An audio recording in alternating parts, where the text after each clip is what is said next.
অ্যাসালম group এবং বেক্সিমকো গ্রুপের ঋণ পুনরুদ্ধারের ক্ষেত্রে এই অর্থ বছরে আপনাদের বিশেষ কোনো পরিকল্পনা আছে কিনা? কারোর সাথে কোনো সমঝোতা করার কোনো সুযোগ নেই।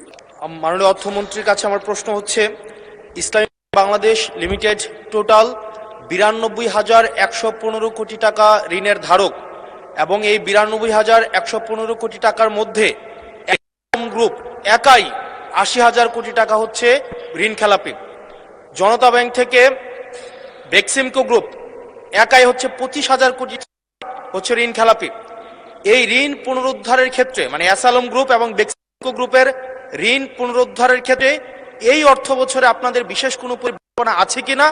আর 2 নম্বর প্রশ্ন আছে কিনা, এবং অ্যাসালম গ্রুপকে তাদের এই ঋণ না পরিশোধ না করে কিভাবে আবার নতুন করে পুনর্বহার চেষ্টা করা হচ্ছে, এটা নিয়ে সরকারের সাথে অ্যাসালম গ্রুপের কোনো সমঝোতা হয়েছে কিনা এই বিষয়টি জানতে চাচ্ছি।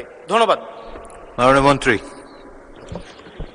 স্পিকার, বিএনপির রাজনীতি অর্থনৈতিক কার্যক্রমের মধ্যে কারোর সাথে কোনো সমঝোতা করার কোনো সুযোগ নেই।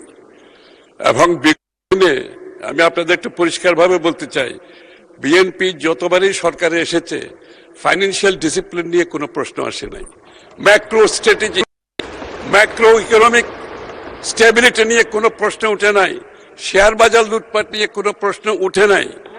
সো বি অ্যাসিওরড, রাজনীতিতে অর্থনৈতিক পরিকল্পনায় সমঝোতার কোনো সুযোগ নাই। এবং যারাই ব্যাংক থেকে টাকা নিয়েছে, পালিয়ে গিয়েছে, সকলের বিরুদ্ধে মামলা হয়েছে, মামলা পার্সু করা হচ্ছে। এবং এটার জন্য আমরা বাইরে প্রফেশনাল ফার্মগুলোকে অ্যাপয়েন্ট করেছি।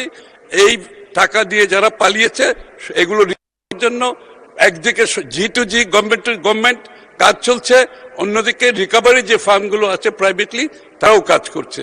ইনশাআল্লাহ আগামী আমরা এই টাকা রিকভার করতে পারবো। ধন্যবাদ।